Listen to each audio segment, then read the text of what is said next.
Welcome to The Lowdown, the newest podcast from Belden Communications, hosted by yours truly, Wayne Belden, president of Belden Communications, and co-hosted by my son, John Belden, vice president of Belden Communications.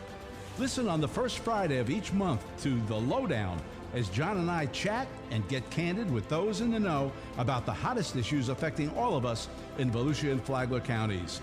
We'll sometimes get loud and sometimes hilarious, but always educational and informational about the challenging aspects of issues facing us all.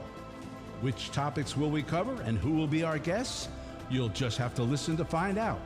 You can hear our podcast on your favorite podcast app on the first Friday every month at 2 p.m. Be sure to tune in because whatever topic we're covering, we'll be giving you The Lowdown.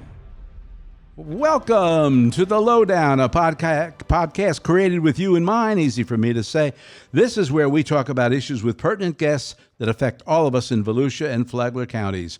We hope to be able to have guests on our podcast with direct influence on issues at hand and get something done, or at least help to get issues resolved.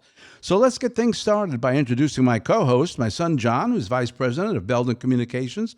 John, welcome to The Lowdown. Happy to have you as my co-host. Hey, guys. Happy Friday to you. I'm happy to be here. This is going to be a good, interesting show. As always, with us is our producer, Phil Bird. How you doing there, Mr. Phil? Happy Friday, everybody. I want to learn about trees, and I do want to say one thing. I am Groot. I am Groot. That's for those of you that watch the Guardians of the Galaxy. You know what that's about. Of course, also with us over there, she's the woman behind the scenes, our news and content editor, Miss Kristen. Hello, Miss Kristen, to you. And before we get sewing, I'd like to go ahead and thank our sponsor for today's show, Country Inn and Suites here in Port Orange, Florida. Guys, soak up the Florida sun at Country Inn and Suites by Radisson in Port Orange, conveniently located just off I-95 and only minutes from the beach. Country Inn and Suites by Radisson in Port Orange makes a great launching pad for your Florida beach vacation. The whole family can play in the surf at beautiful New Smyrna Beach or enjoy roller coasters and go-karts at Daytona Beach's 3 amusement parks, all less than 12 minutes from the hotel. NASCAR fans won't want to miss the races at the iconic Daytona International Speedway, while bargain hunters can score deals at nearby Tanger outlets. Guys, there's something for everybody, only minutes from this hotel. So for more information, book your stay now at portorangeconnection.com/Country Inn and Suites. Okay, so we're getting ready to roll here.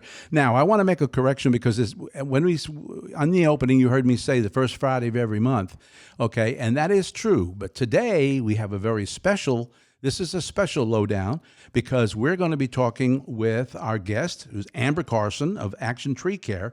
And the reason why we have this special is because we are in the midst of hurricane season, although we haven't really had one yet, but we still got a ways to go before we get one.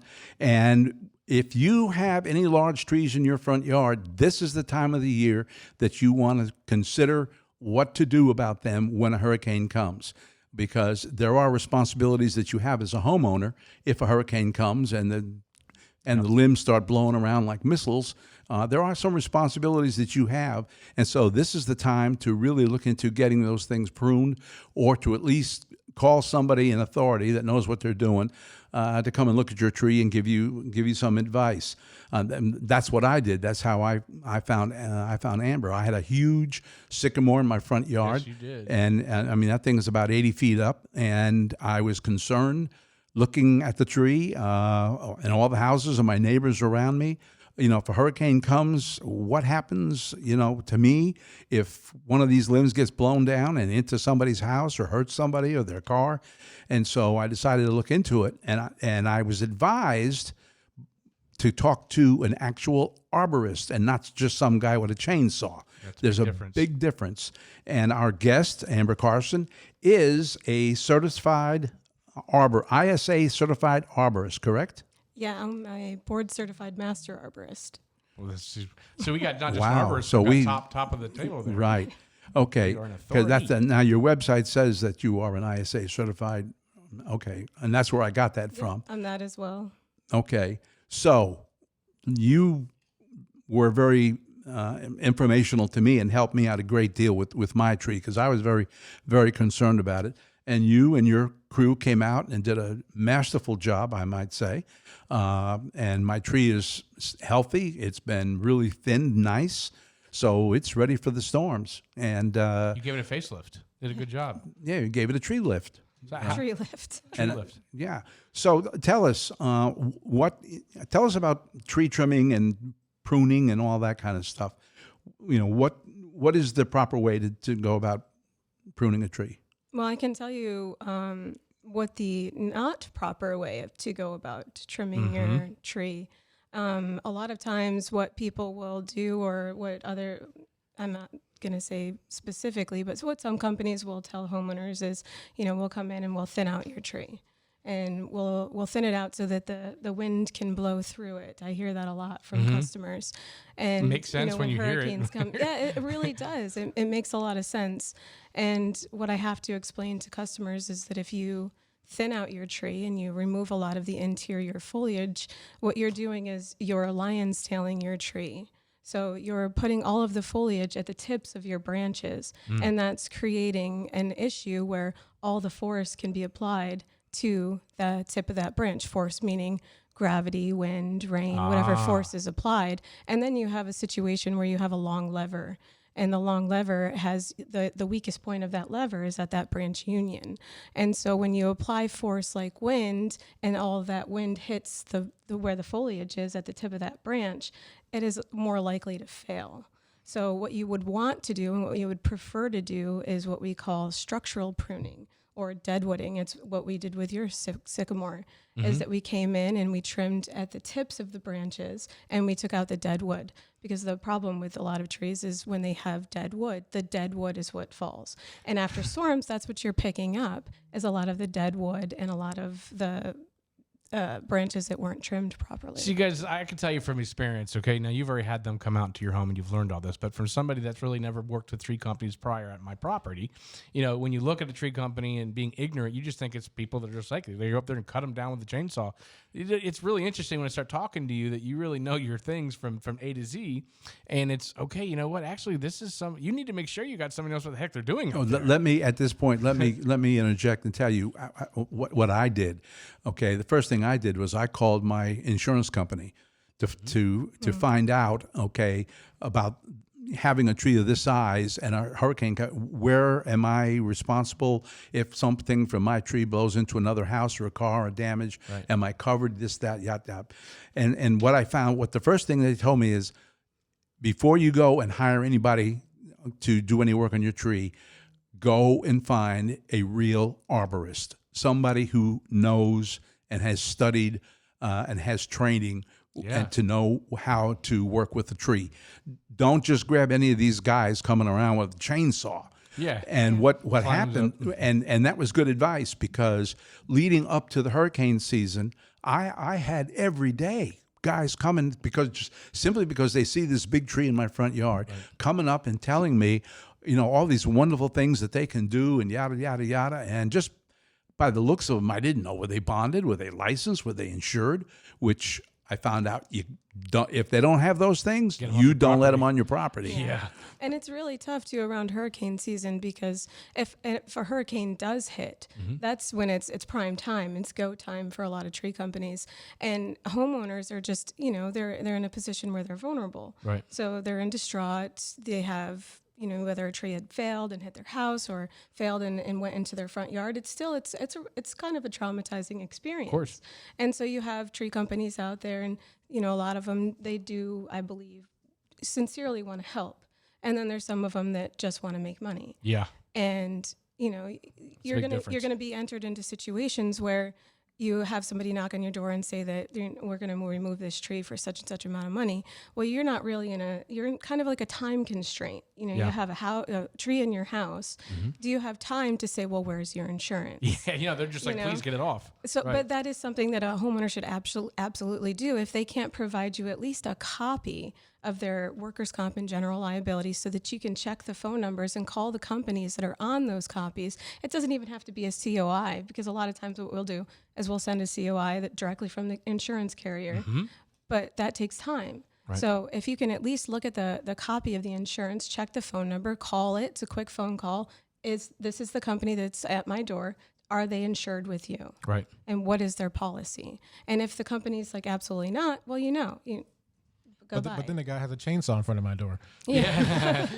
With the mask Do I on, his say name's no? Jason. I don't know what's going to happen. That's right. But you know, there's I think some companies they prey on that, and some companies don't. But you are in a situation where timing is everything. Yeah, and on that front too, it's important to do this preventative work because as it's true, there's a ton of companies out there, and some of them you probably don't want on your property. But there's also, when a hurricane does come through, it may take a while to get them out to your property because there's so many homes that have been affected. That's why we're talking with Amber now, because now is the time. Right. Don't wait until you hear that there's something spewing out there in the Atlantic someplace and it'll be here in 3 or 4 days, because but it's going to be too late. They're already booked. Yep. And so you might as well look into this right now and start going through the process of making a decision as to who you want to come to your property and work on your tree and prune it for you. Now's the time to do that. That's a good point, because I can say, I can't speak for other companies, but I can speak for mine. We're going to go for our previous customers first. In a state of emergency, we're going to hit the customers that we've done work for if they call. That's where we're going to go. So it is imperative that you find a tree company that you can trust. So in those situations, you know, and to get your tree pruned properly or to get it inspected, I am a board certified master arborist, which is an ISA. It's just the higher ranking or education in that field. But I'm also tree risk assessment qualified. So that is we were talking before the show, it's a quantifiable way to look at your tree. Because a lot of times you can look at your tree and say, okay, well, this looks like a healthy tree. The foliage is green. There's lots of branches. There, it doesn't appear to have any holes in it, what a normal person would look at, or even just a regular arborist. But through the tree risk assessment, we look at, is this tree going to fail? If this tree fails, what are the consequences of that failure? Mm-hmm. And what is it going to impact? Is there a target within that tree's drip line or within the target zone of that tree that tree could impact? And, it's not always a perfectly healthy tree can fail. It can fail because of structural issues. So if you can have somebody who's qualified look at your tree and say, okay, well, this is a structural issue. There's a few different ones that I can think of, like codominant stems with a bark inclusion. See, she uses these big words in front of it. I'm like, what the heck? This is why I know you got to call Amber at Action Tree Care, honestly. I mean, you guys are fantastic because I wouldn't know where to begin. And you guys are able to detect. Yeah. I mean, that's the thing, too. The common eye, like you and I did, we look at it and we're like, yeah, it looks good to me. But an arborist, you can look and see these structural issues that are there that we don't see. Well, son, I remember when I suggested, when we were having a staff meeting and we were trying to decide who we should have next as a guest on our program, and I suggested that we have somebody from the tree sector to come out. You looked at me like I was nuts, and this is the exact reason why, because this is the time of the year when people need to look into this. This is a real serious issue. Yeah. Okay. It's not you just look up and you think you're going to go get your step ladder and go get your. It's not. First of all, these people are not there to want to kill your tree and take it down. Right. They're not here for that. They love trees and they want to see that they're healthy, just like you do with your pets. Right. You want them to be healthy, but you want to be able to get the word from somebody who's an authority that knows and can answer your questions. Yep. And when I called Amber and she came out, and I must have taken up a lot of her time. I remember I had a million questions. She answered all of them. Okay, and I felt good about who was coming to work on my tree. Yeah, oh no, I know you're very picky. So I mean, the fact that you hired them, that obviously that's a thing that means that you feel comfortable.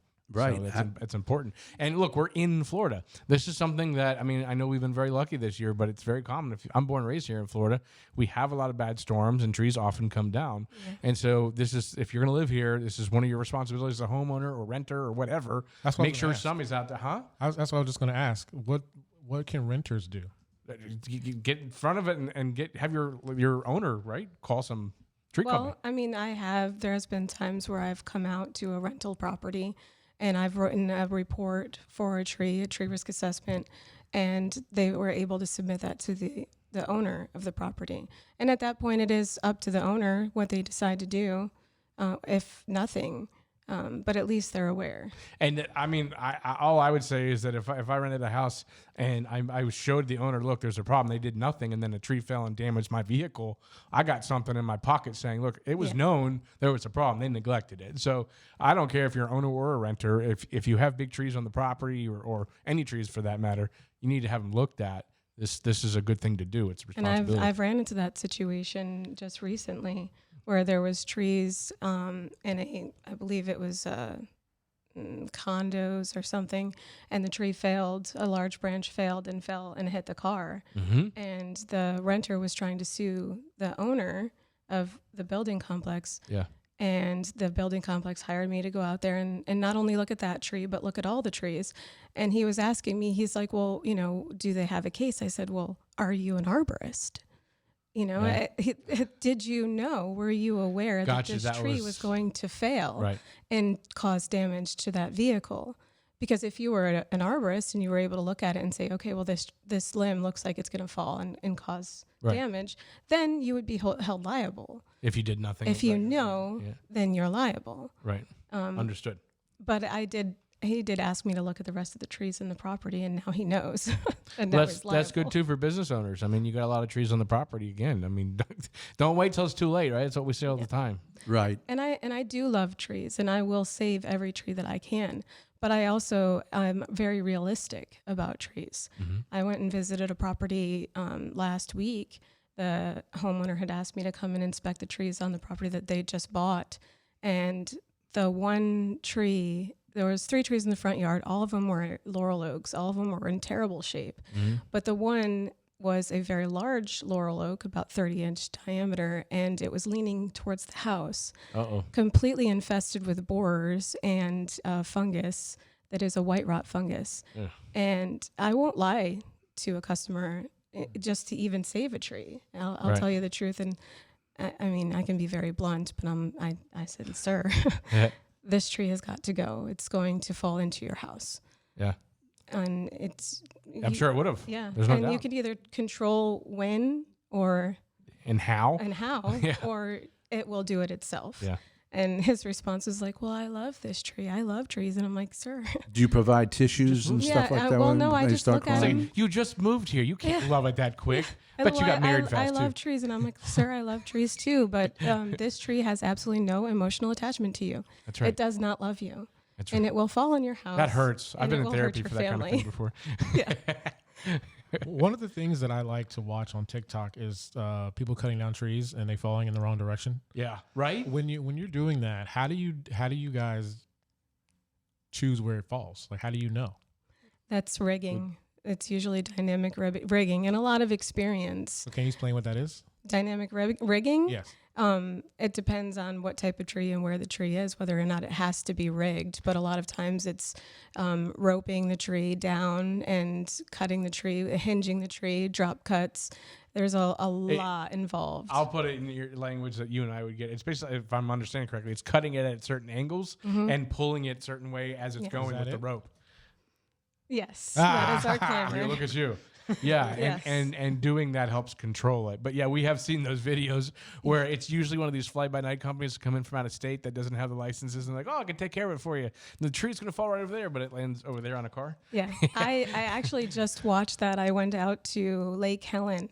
The city of Lake Helen had asked me to come out and look at one of their historical oaks that had been struck by lightning, and there was a tree company at the neighbors that was taking down an entire portion, what I call codominant, but it's a tree attached to the tree. So it's the whole codominant, and he just spiked up the tree, no PPE, no helmet, no nothing. Yikes. And took the whole tree down, and it went right into the canopy of the other trees and just tore a hole into the canopy.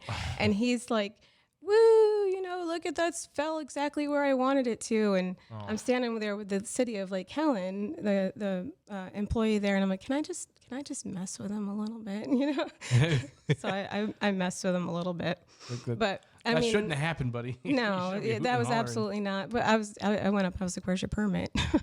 Oh, bam. And I just kind of give them a hard time. But the one thing that I noticed about that tree company and what I think that is very important for homeowners, and it may not always be the case, but I think that it's a really good rule of thumb if you're like we're in that situation where timing is everything, and you have these tree companies knocking on your door because you have a tree through your house.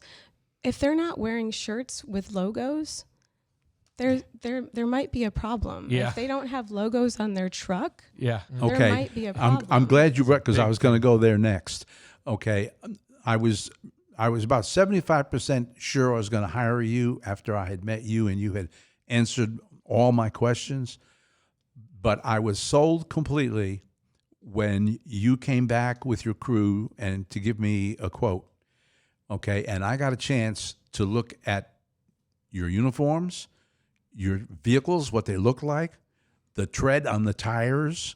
Okay, I want to know if you're maintaining your equipment well, and then I want you working on my property. Right. And you guys were top drawer as far as I'm concerned, looking at that. And by the way, I need to say, this program is not a commercial for Action Tree Service. This is a program because we want people in Volusia and Flagler County to understand the importance of you taking care of your trees in this hurricane season or any hurricane season, and that we're talking with somebody who is in authority, has the training, and that's why we've invited them on. She just happens to be good. Exactly, and happens to know what she's talking about. Okay, tree trimming and pruning. What is the proper way to prune a tree? So we did cover the improper way, but the proper way to prune a tree would be structural pruning, like we did with your sycamore. Like I was saying, is to if it depends on what you're looking for. So with your sycamore had overextended branches over your roof, which was a concern for you. So we look at that and we say, okay, well, how can we reduce the length of this limb, still allow that limb to have enough branches on the rest of the limb to allow for mass dampening, which is what we were talking about, not thinning it out, but reduce it enough to have clearance over your house? Or do we remove the branch completely? So every tree is going to be different, and that's what we look at. But 100%, if there's dead wood in your tree, that is the main concern, and it should be pruned out. Any limbs that are over 3 inches in diameter have a tendency to fall. They're going to fall.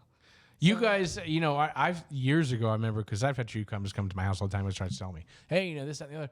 But this is probably so basic and stupid, but it just made me impressed that usually tree companies come out and they're like, you see that one up there?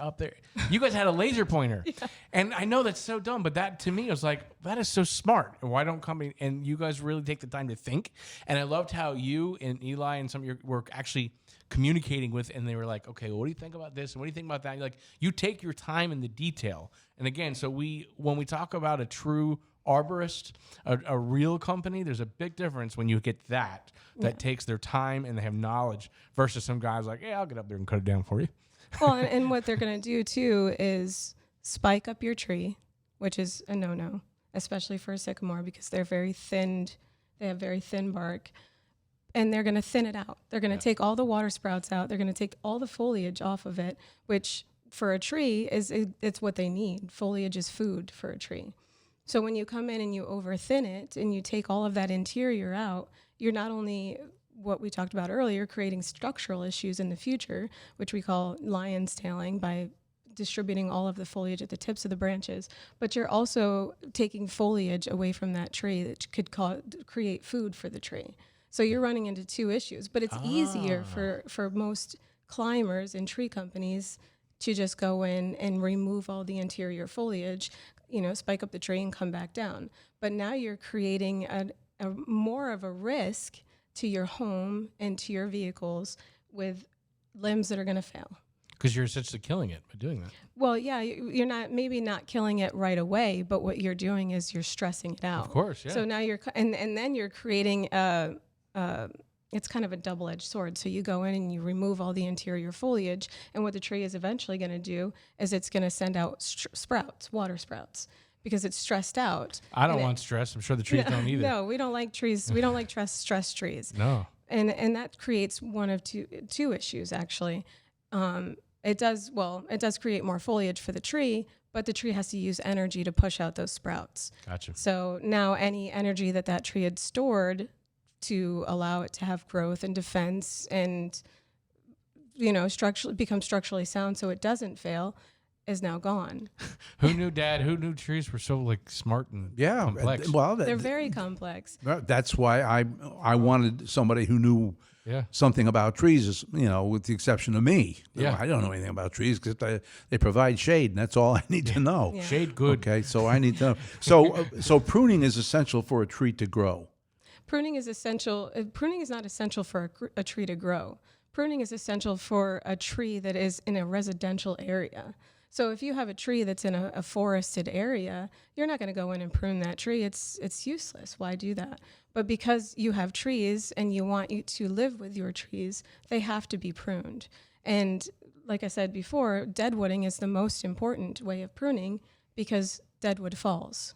And deadwood especially falls in storms, even regular storms, not even hurricanes. And depending on where that tree is and whether the dead wood is over your house is how much damage that tree is going to cause.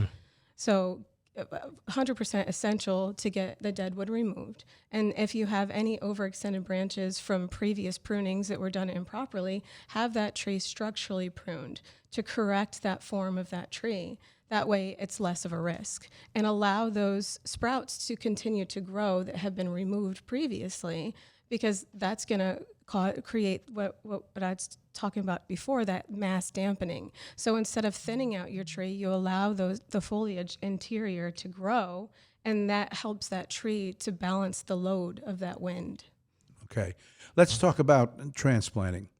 I've had a neighbor about a year ago who transplanted a tree, and does pruning back the crown of a tree compensate for any roots lost during transplantation? Yeah, typically it is a root to shoot ratio. So if you're going to transplant a tree, you're not going to be able to get all of the roots of that tree. So as long as you dig up the tree at least to the drip line and save those roots, then you can prune back the crown, and that'll help that root to shoot ratio. It'll help the stress of the tree. Is there a tree too big that you can't transplant? I mean, I've seen some very large trees transplanted. Yeah, especially as Disney does it all the time. Really? Yeah, I'm pretty sure. And wow. You just look up historical or heritage oak transplants. Because I can't get little bushes. I mean, literally, I take them out of a pot into another one, and I can't do that right. So I'm doing something wrong.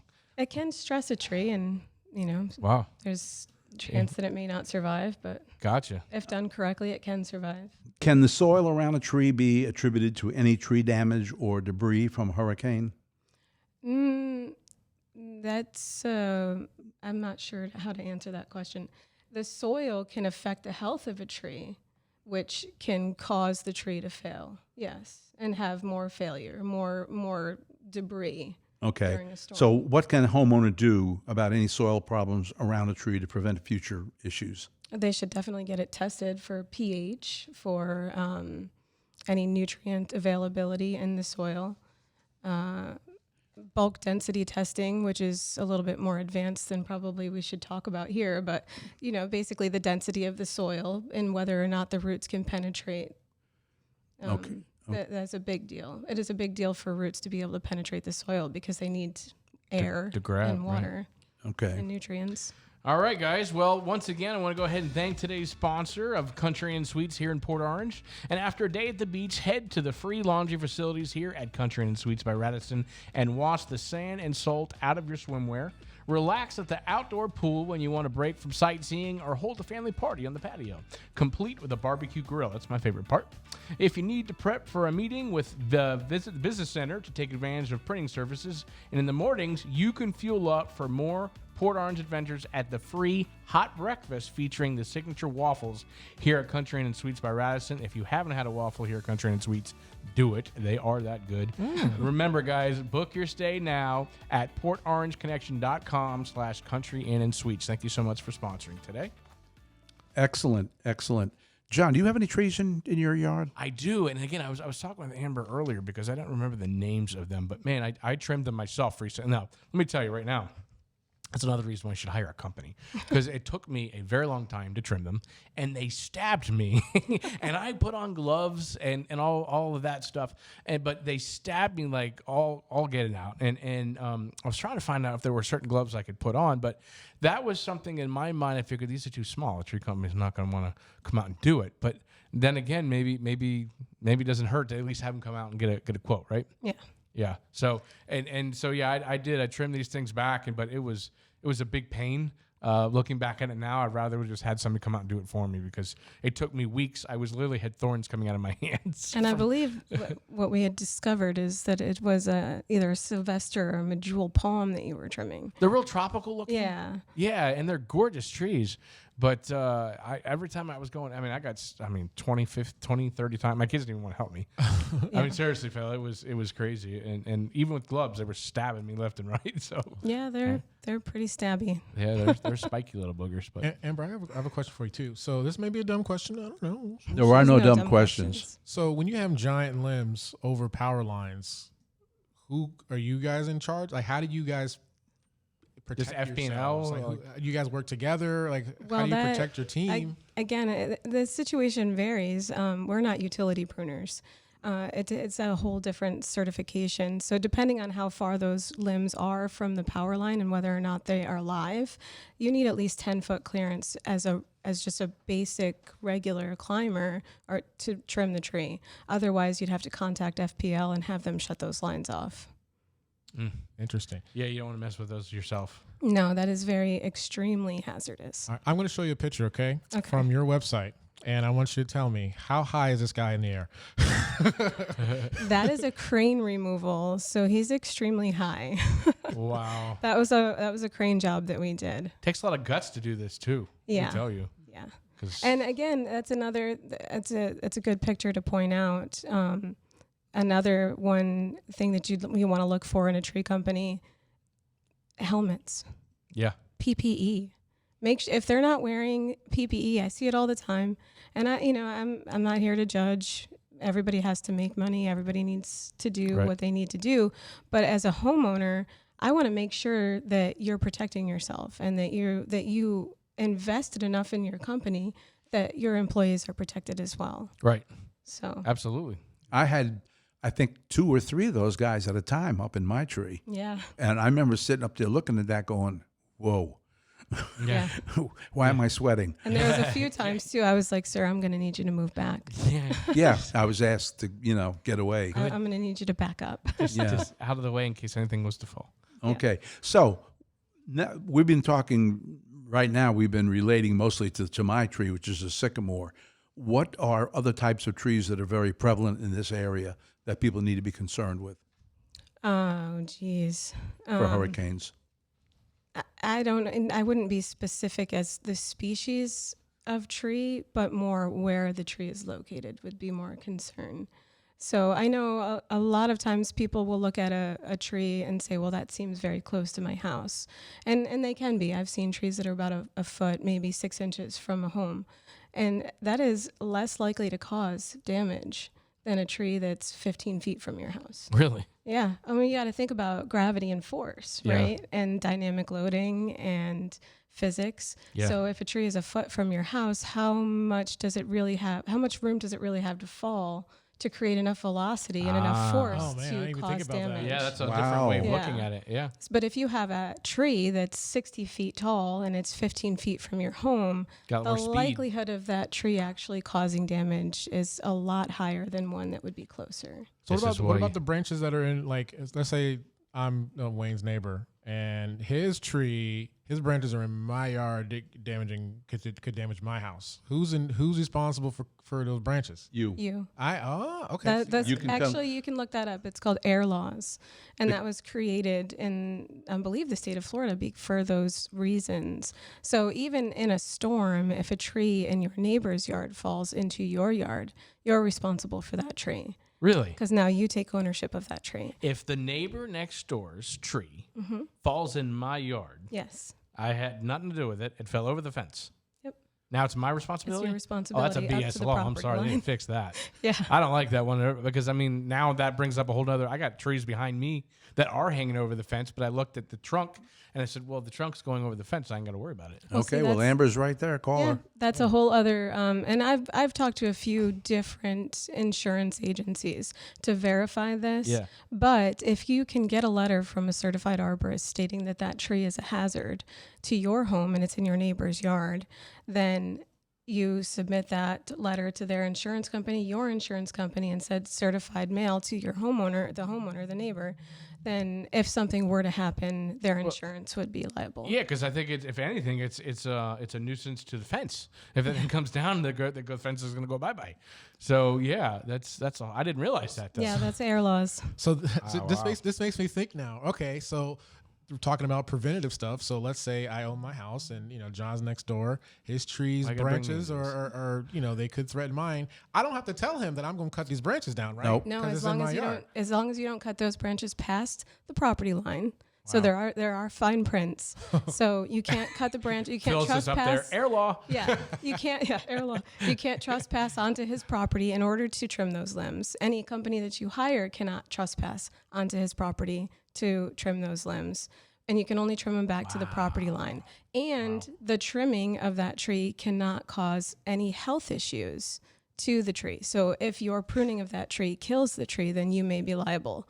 And there's a whole other field of arboriculture called plant appraisal. Arboriculture, I yeah. love that word. I don't want to get off topic, but I just that law really irks me because it's like if somebody breaks in your house and then they break their ankle, you're liable. Wait a second, I didn't invite the guy in here. So how did they create a law that if the tree's on the other person's property and it falls, now it's your problem? Yep. Like, do they even read what they're writing? That doesn't make any sense to me. I didn't make the law. Well, I want to find out who did. Well, trust because I me, don't- I've had this conversation. I'll tell you with a who lot of did- I'll tell homeowners, you- they're not a fan of it. I'll tell you who determines that. The insurance companies. Yeah. Oh, They lobby the legislators, and that's how that becomes law. Yeah. I don't like it. Okay? Right. I'm getting a boat. I'm Simple. going to live on the water. That's it. Yeah. No tree. Yeah. I probably should have asked this my first question when we began. You are extremely knowledgeable, which I knew that. And I'm just curious, what made you want to become an arborist? Well, I actually originally went to school for horticulture. So I wanted to have my own greenhouse. I was raised with lots of plants. My mother grew plants, and that was my dream. And when I went to college, I took my first arboriculture course, and I just fell in love with it. So I got my degree in horticulture, but that qualified me to become an ISA certified arborist. It's very, they vet you, basically. So you have to have at least 2 years education or 3 years experience in the field before they'll even allow you to sit for the exam. So And it's like that's a a very secret club. extensive exam, yeah. And to be a BCMA is actually even more difficult.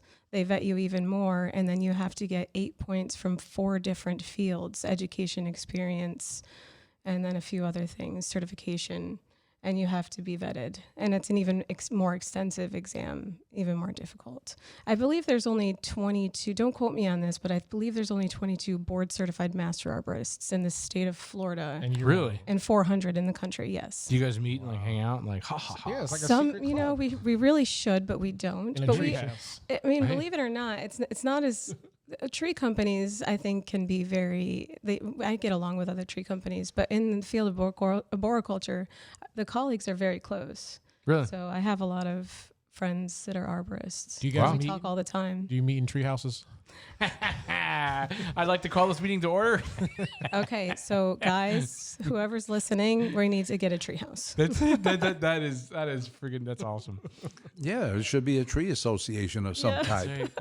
Where you guys get together and talk and help each other. Yeah, And on the count of 3, we can start this meeting. Ha ha ha. yeah. Oh my God, 50,000 unemployed comedians, I and can go you're all day. telling jokes. I can go all day. Well, I think that really is what the ISA is. It's the International Society of Arboriculture.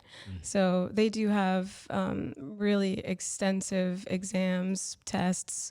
They vet people, but they also have a lot of resources. So even for homeowners who are questioning, what type of tree is this? Or is this tree going to be an issue Right. in this area? You can go to the Florida chapter of ISA, and they have so many resources, pretty much any question you have. And also, that's what we were talking about earlier, the Florida legislation that was passed in July of 2019, the House Bill 1159. You can find that on the Florida chapter ISA website.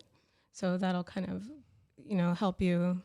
Okay, that was, Around that and say law. that one again. That what is that again? The House Bill House Bill 1159. 1159. Okay, so for our listeners, you want to know, go to House Bill 1159. That's That- another thing that impresses me, how people remember this.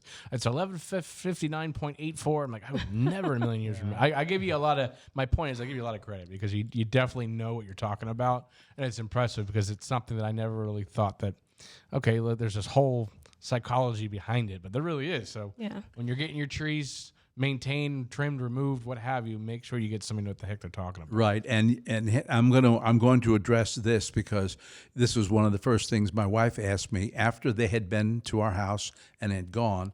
The first thing my wife said to me is, "What's this going to cost?" And my answer to her was, "I don't care what it costs. I'm going to be able to sleep at night. Yep. When the wind is out there at 120 miles an hour, I'm going to feel a lot better than I do right now." That's right. Okay, so to me, I don't care. And that's a big reason why that House bill was developed. What we were talking about, why they pushed it through the Senate, I believe, is that bill is, a lot of times if you're trying to remove a tree as a homeowner, you have to get a permit from the city, and that's how it's been for a long time. But when that bill was put in place, it states that you can get a letter from a certified arborist or a landscape architect stating that the tree is a hazard, and then you can remove it without a permit and not have to replant. Right. So, and the reason why I believe that they did that is because, code enforcement is good at what they do, and they really serve their purpose. And I have a lot of respect for code enforcement, but they're not always professionals in the tree industry. So if you're able to hire a tree risk assessment qualified ISA certified arborist to look at your tree and say, okay, well, this is a potential risk. So, I could say, well, this tree is a moderate risk to your home because and it can cause significant consequences, and you have a zero tolerance threshold of risk. You're like, well, that's an unacceptable risk for me. Then you can have that tree removed without getting permission from the city. Good to know. Okay, so let's take this. We've talked about pruning and taking trees down and all this kind of. Okay, so now the tree is down. Okay, what is the next step? What happens next? Cleanup, right? Yeah. Well, And who is responsible for the cleanup? The homeowner or yourself? we are. Okay. The tree company. Right, Debris which- removal should absolutely be included. Right, If which it's it was in not- your case to me. You guys did a fantastic job. I Yes. didn't have to clean up nothing, Yeah. anything, and Yeah. I had a lot down. That's a big part of when you find a good company, because again, I mean, specifically in this case, since we're talking about your reviews are fantastic when it comes to that you clean up. It's like you were never even there. Yeah. And that's important because again, I have seen tree companies at neighbors' houses over the years that it's like they left. I mean, why? I actually, matter of fact, my neighbor behind me, they had a tree company out there. It was about a year and a half ago doing some work, and there's the fence that divides, and I had all the shrubbery landing in my yard. And I said, I don't want yard work to do. I didn't call them out. So they were packing up ready to go. And I opened my fence gate and said, you guys can come in and get it. And they did. But a lot of these companies would have just been like, "Phew, gone." And they absolutely should, and we do. Yeah, it's like, no, let me help. So if you're calling to get a quote from a tree contract, is that what we call you, tree contractors? Yeah, just don't call us late for dinner. We got another comedian at the table. It's Okay. contagious, isn't it? So if you're going to call a tree contractor, okay, make sure that you get answers to all these questions. Okay, it's not just taking limbs down and pruning and all of that. Okay, once it's all down, who's gonna clean it up? Is my stump going to be ground? Right, that's where I was going That next. too. Tell me about the stump grinding. Do you guys do that? We do offer stump grinding. It is included. We have a third-party vendor who grinds our stumps. That's Beckett's Stump Grinding right there. That's Jason. He's been working with us for 5 years. But again, you have to take into consideration you're going to have a lot of mulch in your yard or wherever that tree is removed. You're going to have a pile of mulch. So you have a few options. Once you have that pile of mulch, you can either have us, you have to be specific to have us remove the debris, the mulch, or you can use that mulch in other areas of your yard, or you can allow that to settle and then fill the hole with topsoil over time and then sod over it. So I was going to say, I've seen people that they just let it lay there for a long time, and I was wondering why they did that. Make it a driveway with all that mulch. well, the reason why we do it, I mean, it's really so you can see how far down that's going to settle. And then you can kind of gauge how much topsoil you're going to need. If you remove it from the hole, which, you can, you may have a bigger hole. But if you allow it to sit, then it'll settle in and you can put the topsoil in and then put the sod over it. Okay. I got Probably some tree trivia. Let's go ahead. Just popped in my head. Is it true, or is this a myth, that you can tell how old a tree is by the rings? Oh, that's right.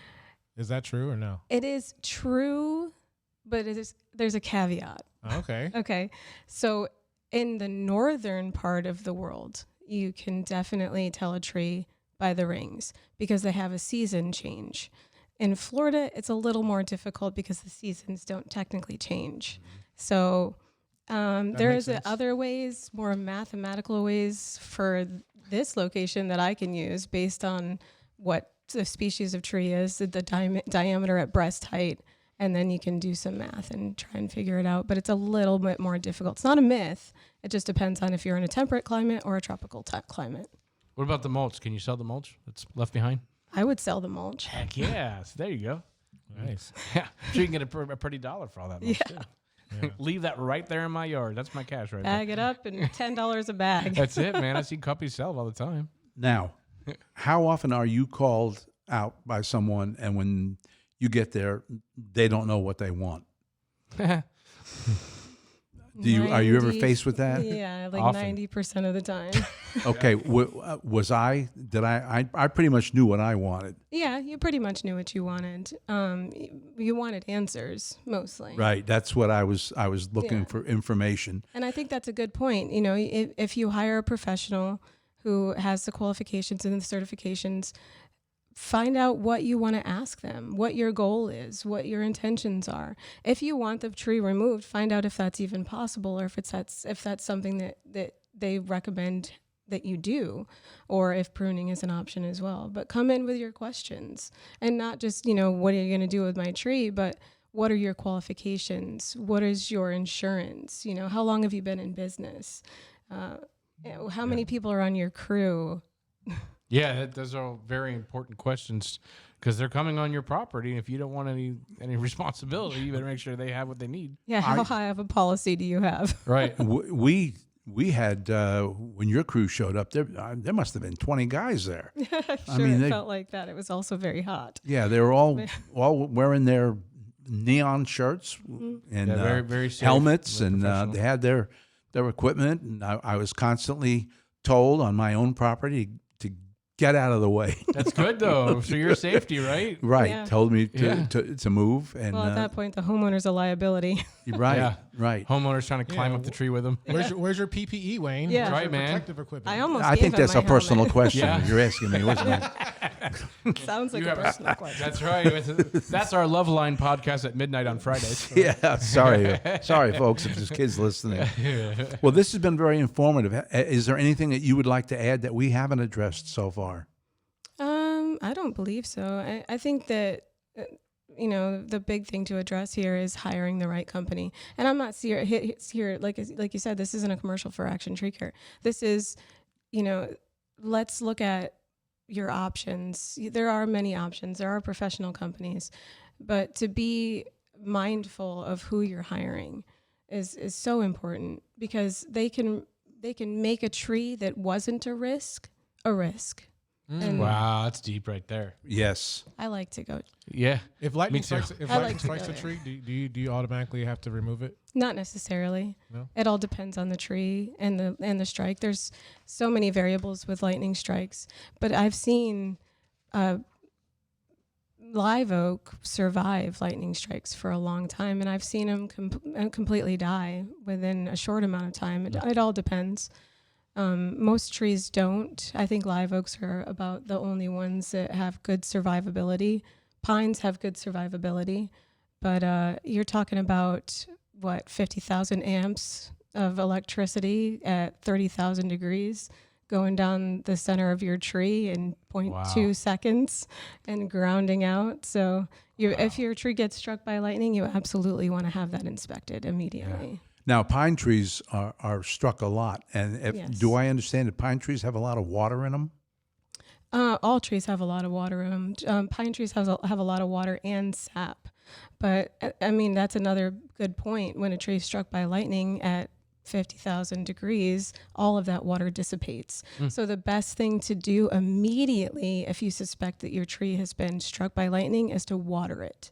And if any of the bark like has... the ground. And water the ground, water it good, water it for an hour and maybe that day, and water it a few times that week if it hasn't rained.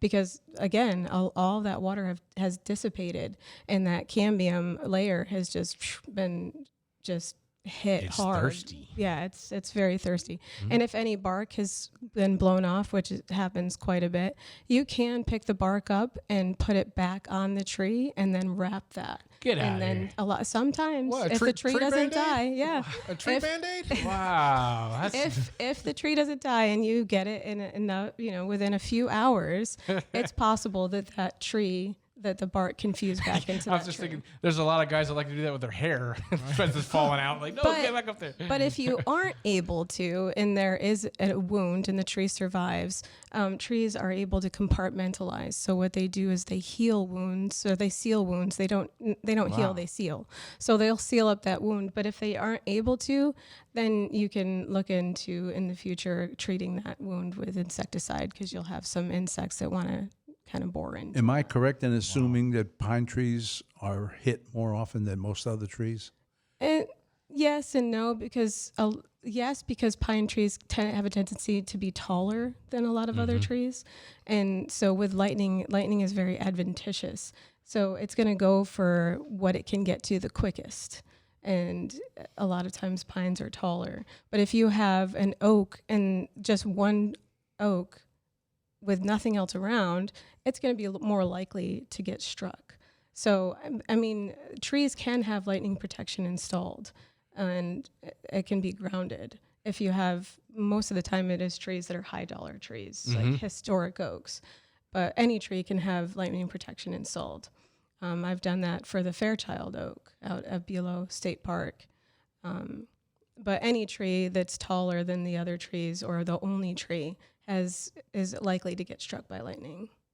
Wow. Excellent. Okay. Well, this has been very, very informative. I thank you very much for coming and joining with us in this conversation. There's a lot of people out there, a lot of trees, and Port Orange is a tree city, as you know. They don't like you taking down trees. USA. Right, and this is very informative for those of you out there that have a sizable tree in your yard. This is the time to be concerned about it. Think about it. Call your favorite tree contractor, hopefully Amber here. I want to be fair to all of them, because this is not necessarily a commercial for your venture, but you are our guest, so we do want to plug you to some extent.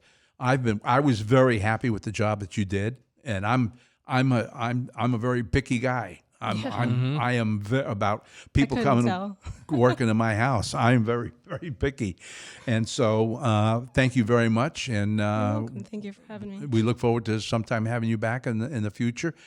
Kristen, can you? I hate to put you on the spot, honey, but who is our guest for our next podcast?